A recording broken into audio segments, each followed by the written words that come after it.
Kabanata 1361. Pagkatapos magpakasal, ang sinumang babae ay dapat kumilos ng masunurin at marangal tulad ng iyong ina. Inaalagaan niya ng mabuti ang kanyang pamilya, ang kanyang mga anak, ang kanyang asawa. Gayunpaman, iniisip ng asawa na iyon lamang ang dapat niyang gawin. Hindi man lang siya binibigyan ng kahit isang salita ng pagsang-ayon o pagpapahalaga.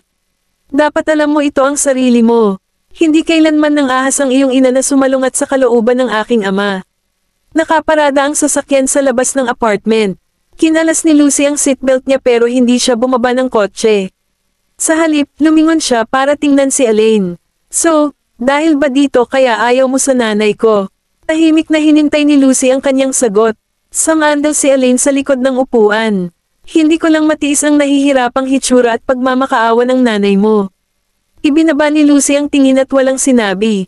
Hindi dahil sa hindi niya alam na ang kanyang ina ay nakaramdam ng paghihirap at nagkamali.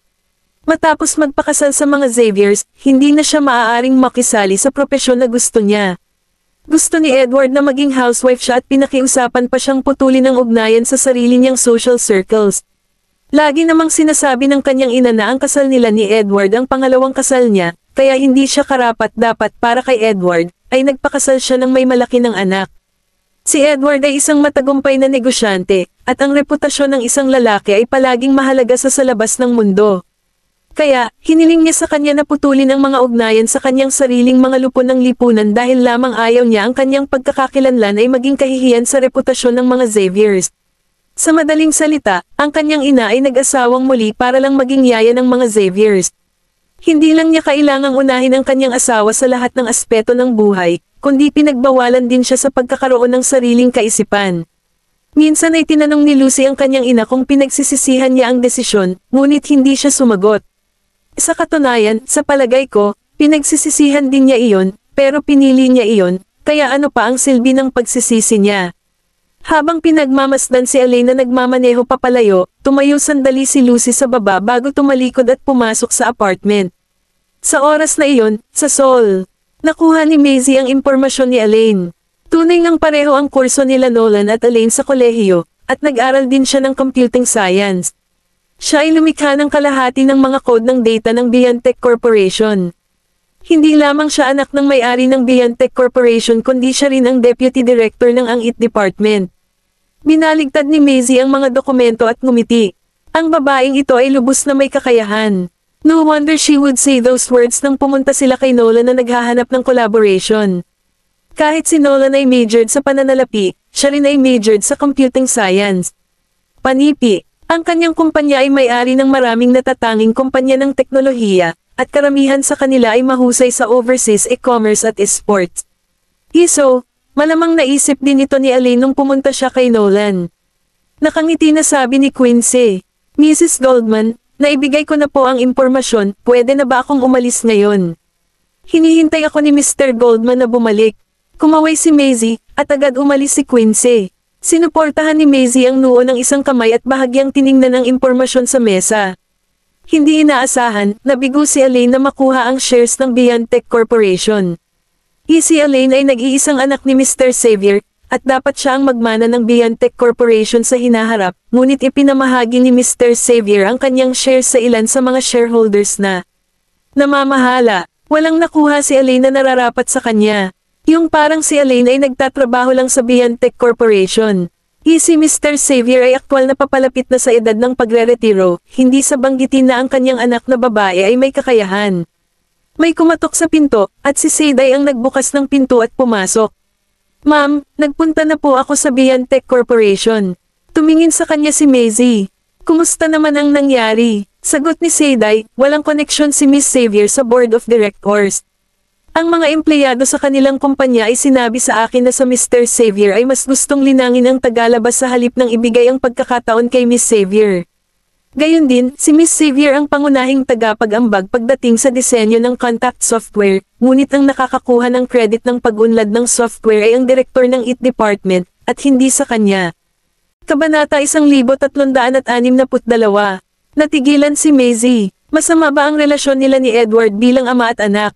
Umiling si Seiday. Hindi ako sigurado tungkol doon, ngunit iyon ang pangkalahatang sitwasyon. Nakikipag-away si Miss Xavier sa kanyang ama paminsan-minsan, at ang mga kawani ay madalas na naririnig si Mr. Xavier na nagsasabi na nakakahiya na ang kanyang anak ay isang babae. Panipi, nakakahiya na si Elaine ay isang babae. Nakasimangot si Maisie, at hindi nagtagal ay naunawaan siya. Hindi naman plano ni Edward na alagaan si Elaine. Sa kanyang mga mata, ang kanyang anak ay magpapakasal sa isang lalaki sa hinaharap, kaya kahit gaano pa ang kakayahan nito, hindi siya kailanman mananatili sa Beyond Technology at sa Xavier's magpakailanman. Nag-isip siya sandali at sinabi kay Seyday, tulungan mo akong makipag-appointment kay Miss Xavier. Makalipas ang ilang araw, sa Beyond Technology, pumunta si Elaine sa opisina ng CEO na may hawak na dokumento, ang mukha ay masama. Nasanay na ang mga tauhan sa departamento, at tulad ng inaasahan nila, isang smack ang umalangaw mula sa opisina ng CEO habang itinapon niya ang dokumento sa mesa ni Edward. Napasimangot si Edward at itinaas ang ulo. Tungkol saan ba ito, Elaine? Tungkol saan po ba ito? Bakit hindi mo tanungin ang sarili mo? Ako ang nanguna sa IT department crew na gawin ang pagpaplano ng contact sa lahat ng mga taon na ito, at kung wala kami, ang contact ay hindi magiging kasing sikat tulad ng ngayon. Hindi naman mahalaga kung hindi mo itanong ang opinyon ko, pero mo nagawang ilipat ako sa ibang departamento nang walang pahintulot ko. Napasigaw ng malakas si Elaine kaya ang mga tao sa labas ay nagbaliktad ng ulo para tumingin sa opisina ng CEO. Nakikita nila ang lahat ng nangyayari sa loob. Lahat sila ay nagsama-sama ng ulo at nag-usap. Inilipat ni Mr. Xavier si Miss Xavier sa ibang departamento. Hindi ba anak ni Mr. Xavier si Miss Xavier? Malaki ang naiambag niya at ng kanyang team sa IT department ng Beyond Technology. Kahit na pinili niyang huwag pansinin ang kontribusyon nito, paano niya ito maililipat sa iba departamento ng walang dahilan? Hindi ba't medyo hindi makatwiran? Kasi, walang makakatanggap nito kung ililipat sila sa ibang departamento sa kabila ng pagkakaroon ng isang mahusay na trabaho sa kanilang departamento, bahagi ng administrative level, at ang kanilang kontribusyon inalis sa kanila. Kung ibang tao lang ito, baka nag-quit na sila. Sinabi ng isa pang kawani sa mahinang tinig, narinig ko na ito ay dahil ayaw ni Mr. Xavier na ipasa ang kumpanya kay Miss Xavier, kaya sinadya niyang baliwalain ang kontribusyon nito. Bukod pa rito, magpapakasal si Miss Xavier sa isang lalaki sa hinaharap. Kapag nag-asawa na siya, hindi ba ibig sabihin nito ay outsider na siya? Wala naman ganyan. Kahit may asawa na siya, pamilya pa rin sila. Yun kasi ang emosyon mo madali kang malito ng mga tao. Paano kung ang asawa mo ay isang masamang tao at kumukuha ng bentahe ng iyong damdamin upang sakupin ang kumpanya para sa kanyang sarili? Sa aking opinyon, sa tingin ko hindi mali ang ginagawa ni Mr. Xavier. Stereotyping po yan. Sino ba naman ang nagsabi sa iyo na madali kaming maimpluwensyahan ng emosyon naming? Sa sandaling iyon, lumabas sina Maisie at Seyday mula sa elevator. Narinig nila ang talakayan ng mga tauhan, ngunit hindi niya sila pinakialaman. Sa halip, tumingin siya sa opisina ng CEO. Matapos ang mahabang katahimikan, sinabi ni Edward ng seryoso, Elaine may mga konsiderasyon ako. Huwag duda na malaki ang kakayahan mo at proud ako as iyo. Gayunpaman, babae ka, hindi mo kailangan na maging mas higit pa sa lalaki sa trabaho. Matapos ang lahat, kapag nag-asawa ka sa hinaharap, sigurado ako na ayaw ng asawa mo na magkaroon ng agresibong asawa, di ba?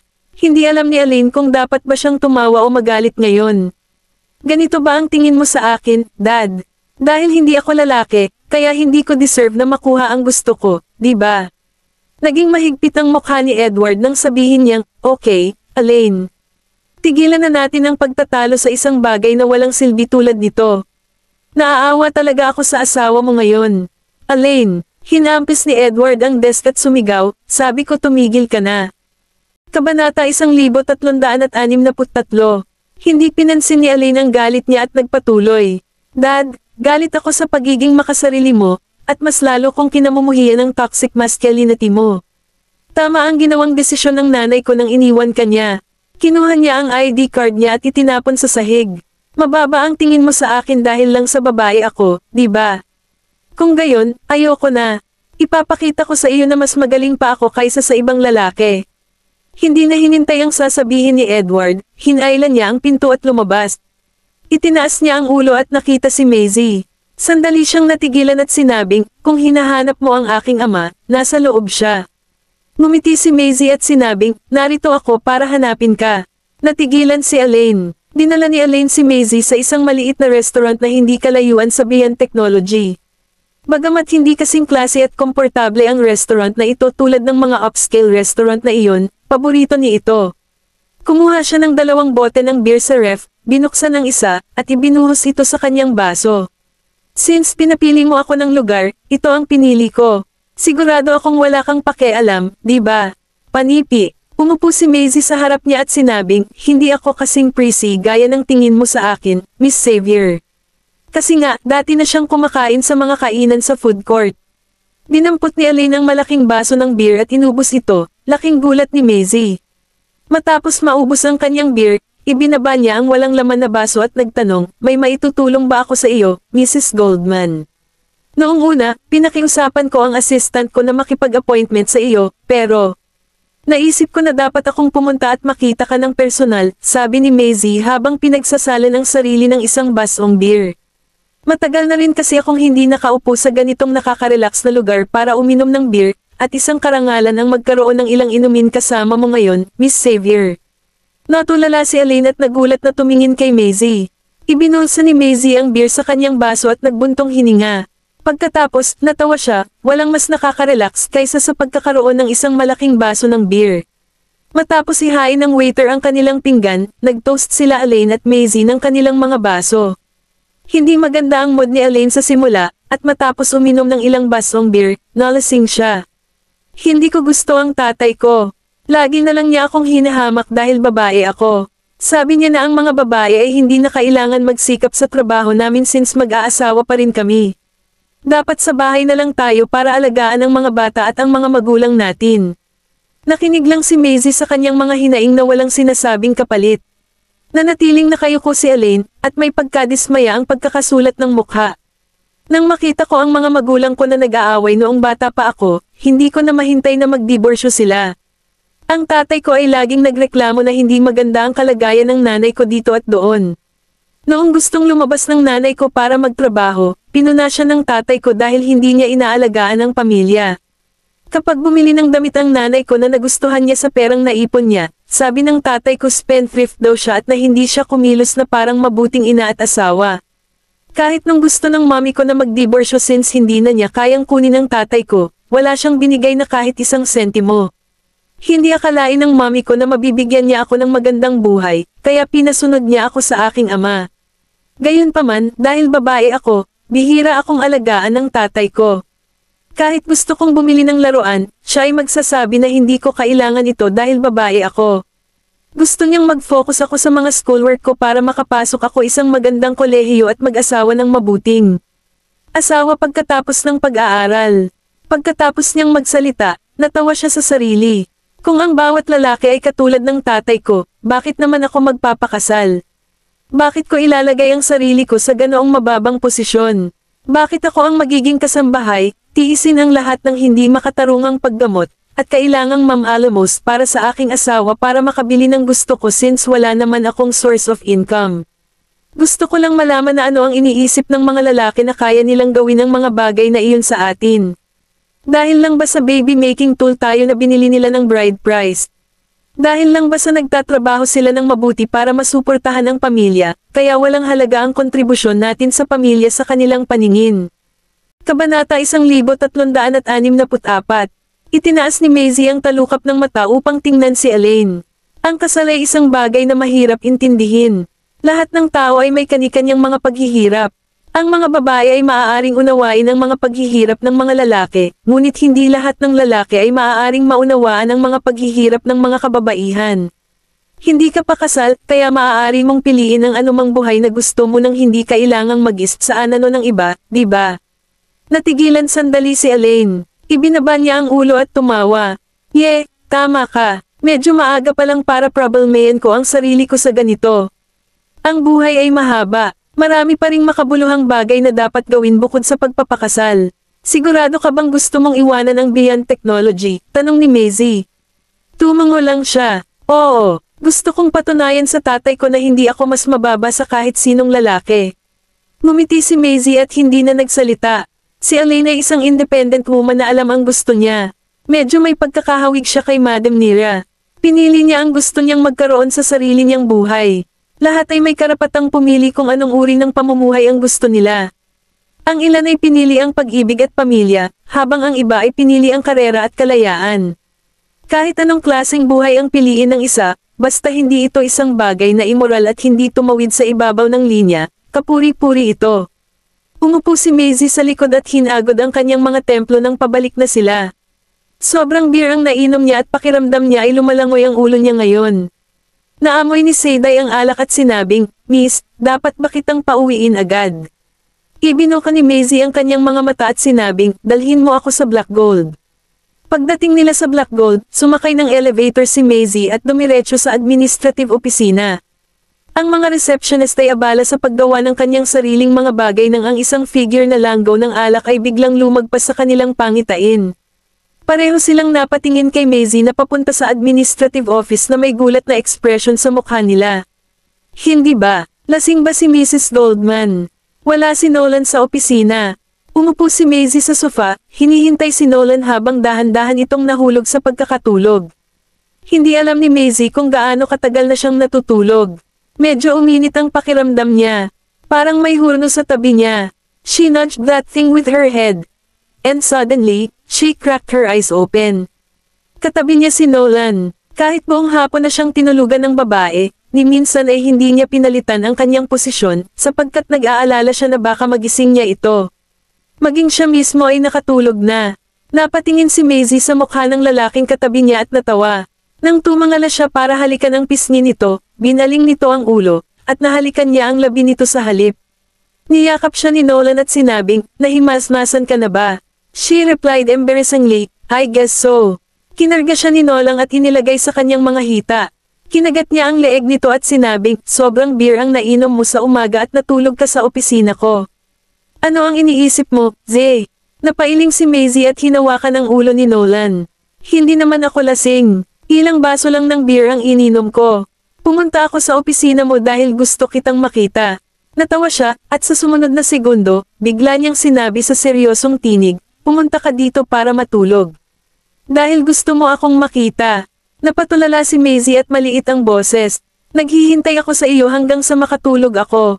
Ikinulong niya ang daliri niya gamit ang isang hibla ng buhok nito at nagtanong, "Sino ang kasama mo sa pag-inom?" "Ang coursemate mo," sagot ni Maisie. Itinaas ni Nolan ang talukap ng mata upang tingnan ito at tumawa. "Kailan pa kayong dalawa na naging mabuting magkaibigan?" "Sinabi ko ba na hindi kami mabuting magkaibigan?" Ungol niya. Itinaas ni Nolan ang kanyang baba at hinalikan ang kanyang mga labi. Iniunat ni Maisie ang kanyang mga braso pasulong at ikinulong ang mga ito sa kanyang leeg. Naghalikan sila sandali, at pagkatapos ay hinayla siya ni Nolan palayo, na nagsasabi sa isang seryosong tono, "Hold it.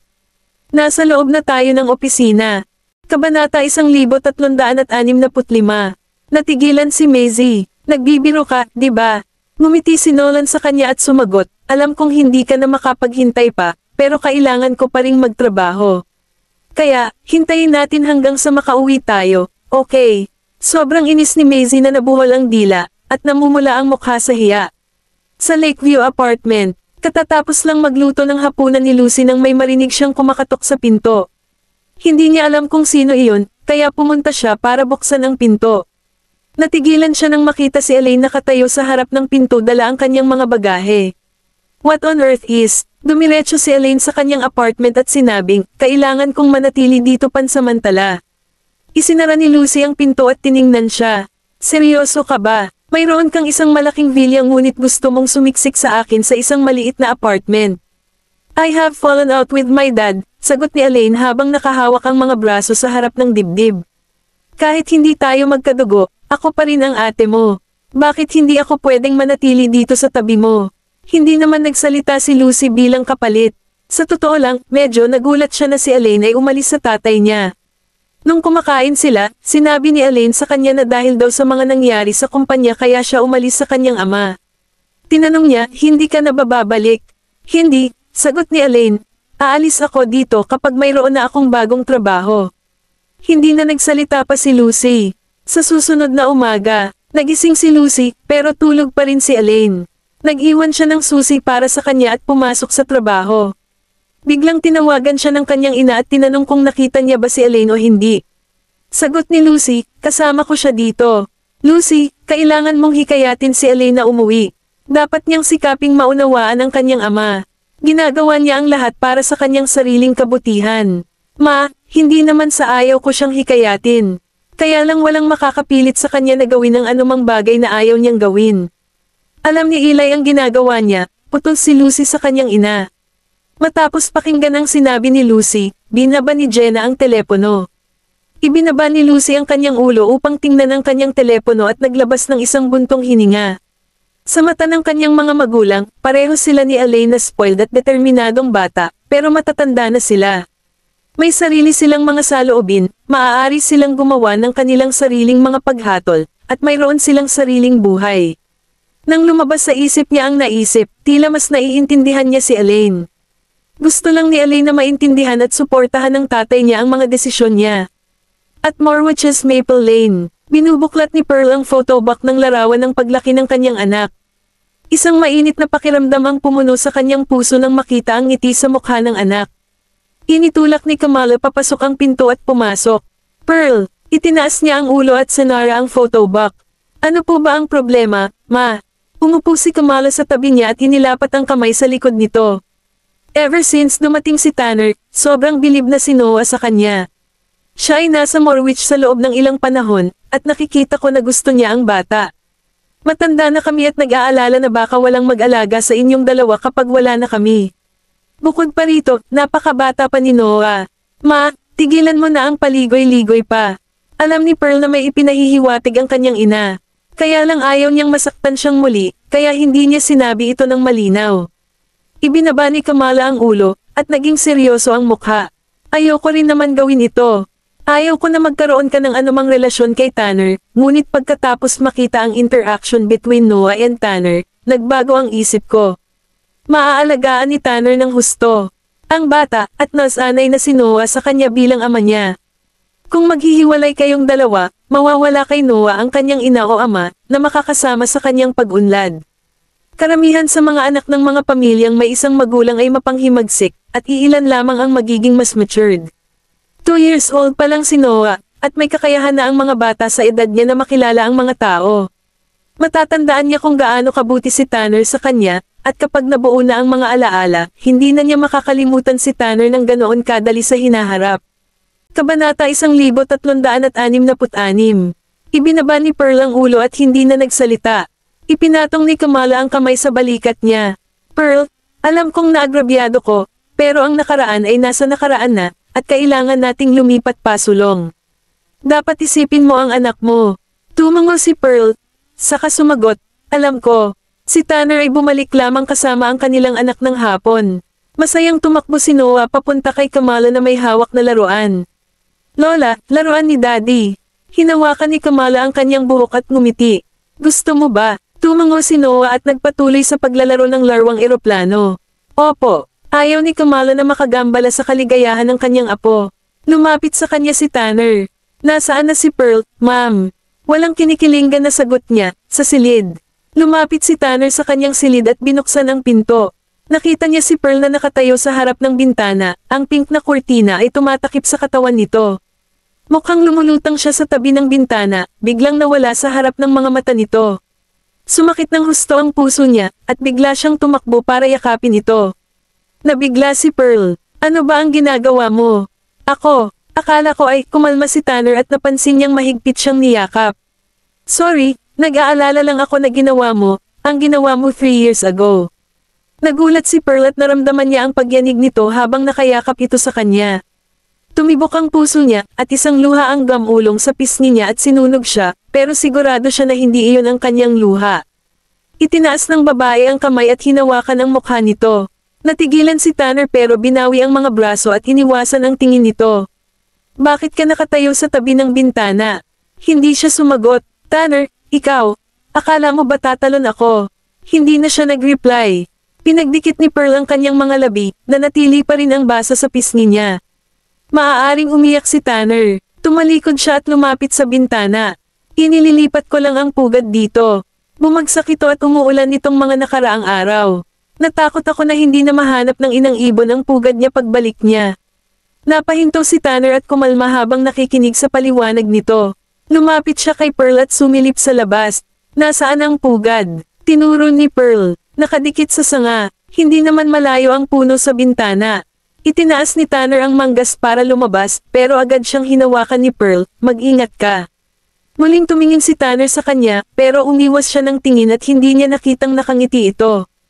Okay, gagawin ko. Tinapakan ni Tanner ang sanga at inilipat ang pugad, ngunit hindi kinaya ng sanga ang kanyang bigat at nabali ito.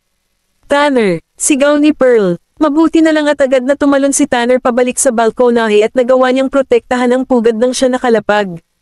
Tumakbo si Pearl sa kanya at sumandal para tingnan ang kalagayan niya. Okay ka lang ba? Nakahiga si Tanner sa lupa na nakakunot pero hindi niya mapigil ang mapangiti nang makita niya kung gaano ito nag-aalala. Okay lang naman ako. Napahinto siya sandali. Ikaw, Pearl, ano nangyari? Narinig ni Kamala ang kaguluhan at naisip niyang may nangyari, kaya lumapit siya para alamin. Nakita niya si Tanner na nakaupo habang nasa sahig ang kanyang anak, tinutulungan itong bumangon. Kabanata 1367. Ngumiti naman si Tanner. Okay lang ako. Tumalikod si Kamala at umalis nang walang salita. Nang muling tumingin si Pearl kay Tanner, tumingin siya sa mga mata nito at saka tumingin sa ibaba. Ayos ka lang ba talaga? Umiwas ng tingin si Tanner. Okay lang ako. Hayaan mo ibalik ko ang pugad. Matapos ibalik ang pugad, lumingon si Tanner upang tingnan si Pearl na nakatayo roon na hindi natitinag. Dahan-dahan siyang lumapit at tumigil sa harap nito. Pearl, hindi na kailangang mag-guilty. Okay lang ako. Pero nang makita niyang pamatak ang luha nito, nagulat siya at hindi niya alam ang gagawin. Hinawakan niya ang mukha nito at pinunasan ang kanyang mga luha. Pearl, bakit ka umiiyak? Hindi alam ni Pearl kung bakit masama ang loob niya. Siguro naalala niya ang kanilang nakaraan, o baka naalala lang niya ang naramdaman, pero nanatiling tumutulo ang kanyang mga luha. Ibinaba ni Tanner ang ulo at bahagyang hinalikan kung saan dumaan ang luha. Kumislot ang mga pilikmata ni Pearl, pero hindi siya lumayo nang tumigil ito sa gilid ng labi niya. Matagal siyang tinitigan ni Tanner bago dahan-dahan siyang hinalikan nang hindi niya ito itinulak palayo na parang pinayagan na niya ito. Hinalikan siya ni Tanner ng malalim, at nawala ito sa sandaling niyakap siya nito. Pareho silang tumalikod. Hindi niya pinansin ang nararamdaman nito tulad ng dati bagkus ay tinanong niya kung okay lang. Tumingin ito sa kanya na parang tahimik na pumayag. Pinunasan ni Tanner ng kanyang mga daliri ang magkabilang pisngi nito, ngumiti, at hinalikan ang noo, ilong, at labi nito. Mas mapula ang araw kaysa dati at naging pula ang dahon ng maple. Umiling sila at nagbigay ng mainit na ningning habang naghahadjust ng anino sa mga kurtina. Niyakap ni Tanner si Pearl mula sa likuran, itinanam ang mukha nito sa leeg nito, at hinawakan ang kamay nito habang pareho silang tumingin sa bintana. Pearl, kontento na ako sa kung ano ang meron ako ngayon. Ayaw niyang maging matako at humingi pa ng dagdag. Ito na ang pinakamagandang ending na mahihiling niya. Tumingin sa paligid si Pearl. Papayag ka bang dalhin ni Noah ang pangalan mo? Tumigil muna si Tanner at inilayo ang buhok sa leeg niya. Yes, dagdag pa niya, hindi lang si Noah, ikaw din. Tahimik lang si Pearl. Hinalikan ni Tanner ang likod ng kamay nito. Kahit hindi mo ako pakasalan, wala akong pakakasalan. Masaya ako na may anak ako, at ire-reserve ko ang titulo ng asawa ko para sa iyo. Dahan-dahan siyang pumikit, at Baseburg's Private Middle and High School. Bumalik si Lisa sa pag-aaral matapos gumaling ang kanyang mga binti. Sa sandaling humakbang siya sa classroom, nakita niya si Leia at ilan pang nakatayo sa koridor. Tumibok ang puso ni Lisa, at tumingin siya sa malayo para makaiwas sa kanila. Okay ka na ba ngayon? Lumapit si Leia na naka-cross arms. Siguro naman ay naging maayos ka na, gaining weight and all. Nanatiling nakayuko si Lisa at hindi nagsalita. Tinapik ni Lid ang balikat niya. Alam ni Daisy ang influencer gig mo. Namutla si Lisa sa sinabing iyon. Kinagat niya ang labi at niyakap ng mahigpit ang kanyang bag. Naiinip si Leia. Huwag kang mag-alala. Hindi na ako magsasalita sa iyo pagkatapos nito.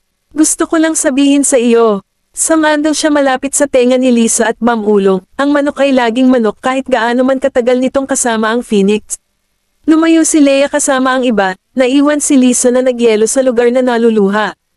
Tila iniiwasan ni Lisa si Daisy sa mga sumunod na araw. Tuwing pupuntahan siya ni Daisy, hindi siya kailanman nasa loob ng kanyang silid-aralan, at hindi siya maaaring makipag-ugnayan kasama niya. Matapos tanungin ang ilang kaibigan, natuklasan niyang nasa rooftop siya. Nakarating si Daisy sa rooftop, at nandoon si Lisa nakaupo sa bench. Kabanata 1368. Lumapit si Daisy at umupo sa tabi ni Lisa. Lisa, okay ka lang ba? Hindi na siya sumagot. Nag-aalala si Daisy sa kanya, kaya naglagay siya ng kamay sa balikat niya, pero sa sandaling iyon, inalis ito ni Lisa palayo. Daisy, huwag na tayong maging magkaibigan. Nagulat at nagtataka si Daisy. Bakit? May pumasok sa isip niya, may sinabi ba sa iyo si Leah? Ibinaba ni Lisa ang ulo at pinunasan ang kanyang mga luha. Alam ko na hindi ako galing sa mayamang pamilya.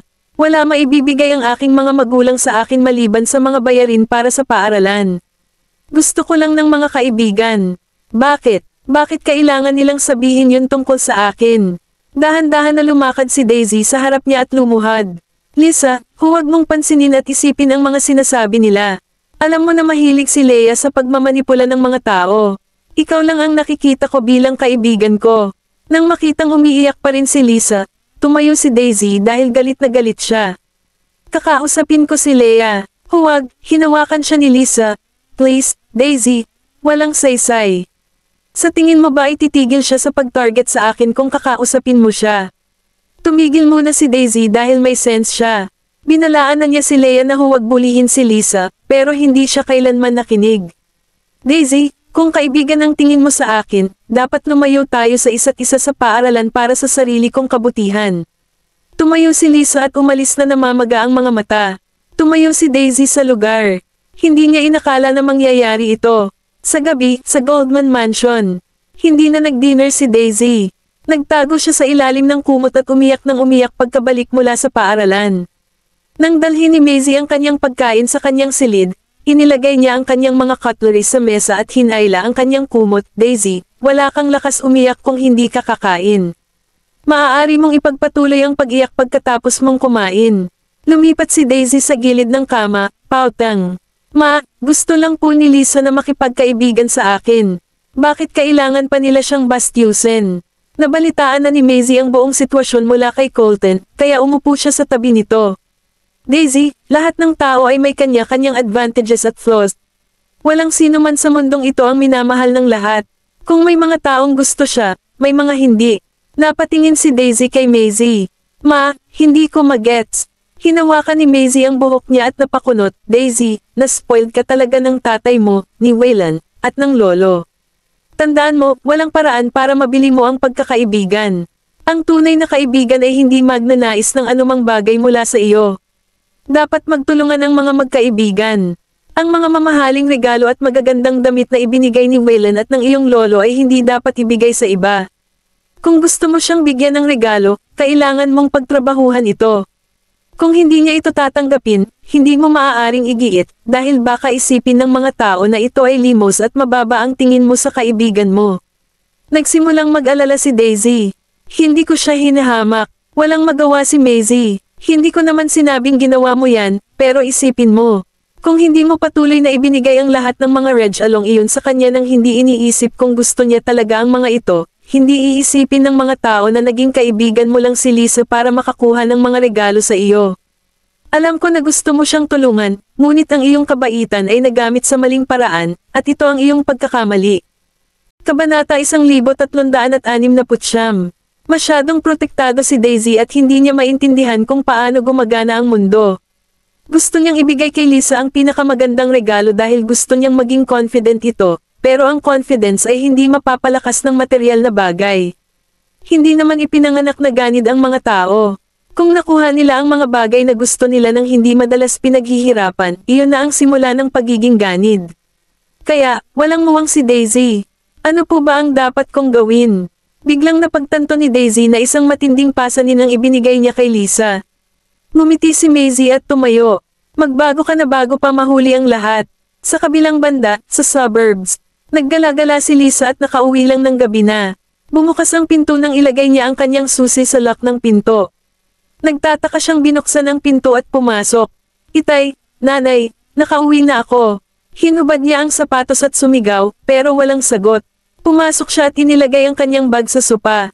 Bigla siyang nakarinig ng ingay mula sa kusina, kaya lumapit siya, ngunit nang tumayo siya sa pintuan, nakita niya ang kanyang ina na nakahiga sa sariling dugo. Napabigla si Lisa, at dahan-daang namutla ang mukha.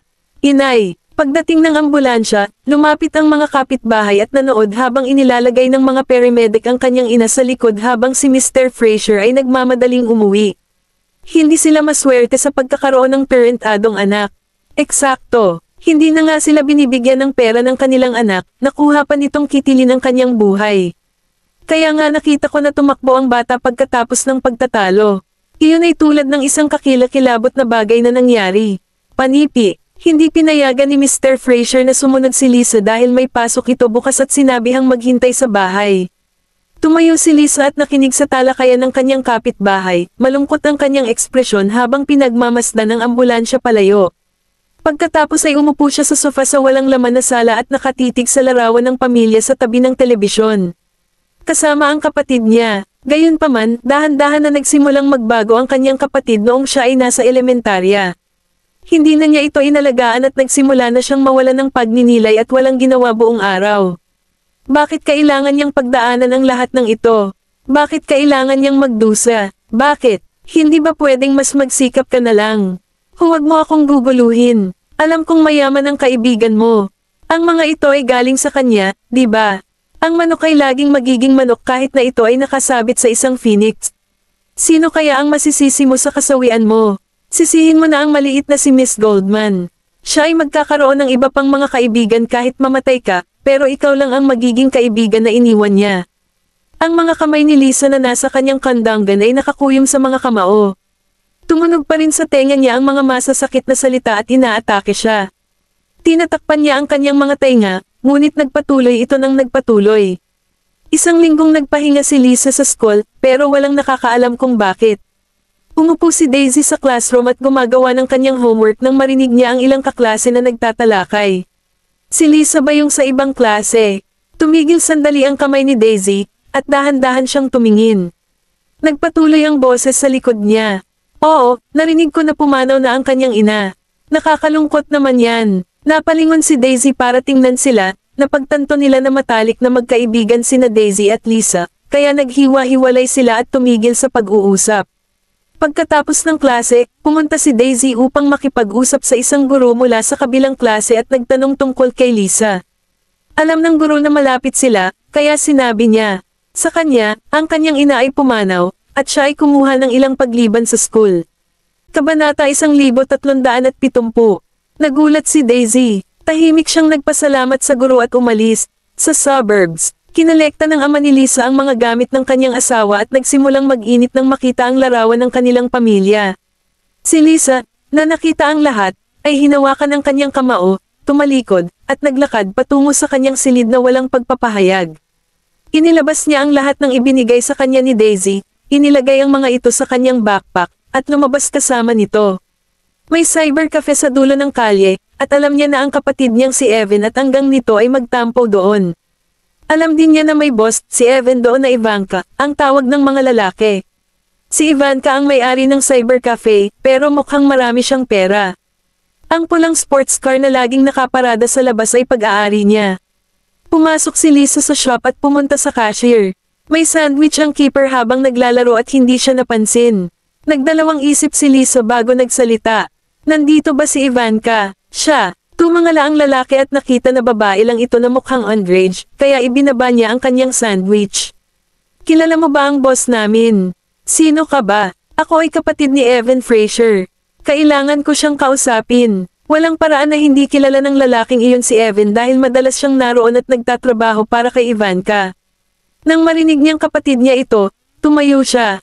Maghintay ka na lang dito. Lumayo siya sa counter at patungo sa isang silid na hinaranggan ng kurtina. Maya-maya pa ay bumalik na siya. Pasok ka na. Nasa loob na siya. Sinundan siya ni Lisa sa silid sa likod, na mukhang ibang-iba sa harapan. May mahabang koridor, at malabo ang ilaw. May isang dosenang pinto sa magkabilang panig, at ang mga ito ay bilang at sarado. Natakot si Lisa sa mga ingay na nagmumula sa loob. Dinala siya ng lalaki sa isang silid na walang numero at mukhang opisina. Isang babaeng nasa 30 anyos ang nakaupo sa likod ng mesa na may sinding sigarilyo sa pagitan ng kanyang mga daliri. Mag-ara siya sa malalaking kulot na buhok at makapal na makeup. Mukhang nakakatakot ang dalawang lalaking nakatayo sa tabi niya, at hindi nang ahas na tumingin sa kanila si Lisa. Lumapit ang lalaki kay Ivanka at may sinabi sa kanya. Pagkatapos ay dinurog niya ang kanyang sigarilyo sa ashtray at binuhusan ito ng tsaa para patayin. Kapatid ni Evan. Tumayo si Lisa doon, medyo kinakabahan. Tumingin sa kanya si Ivanka. Bakit mo ako gustong makita, girl? Maingat siyang lumapit sa desk. Pwede ba? Pwede ba akong magsalita sa iyo mag-isa? Napakunot-noo si Ivanka at kumaway para paalisan ng mga lalaki. Nang gabing iyon, nagpunta si Evan at ang kanyang mga kaibigan sa shop, ngunit bago pa sila makapasok, ilang lalaki ang sumugod patungo sa kanila at ginulpi sila. Si Lisa, na nagtatago sa isang sulok at nanonood, ay hindi mapigilan ang ngumiti. Hindi sinabi ni Lisa sa kanyang ama na nabugbog si Evan kaya naman na-admit ito sa ospital hanggang sa tinawag siya ng ospital. Nang makita niyang paalis na ito, nagmadaling lumabas si Lisa na nasa loob ng kanyang silid. Tay, pupuntahan mo ba si Evan? Tumangala si Mr. Fraser. Lily, ang kuya mo, ay anak ko rin. Pero pinatay niya si nanay dahil sa pera. Siya at ang kanyang gang na mga kaibigan ang gumawa nito. Kasalanan nila iyon. Sigaw ni Lisa. Nagulat ang kanyang ama. Lily, ano bang pinagsasabi mo? Hindi alam ng kapatid mo ang nangyari sa nanay mo.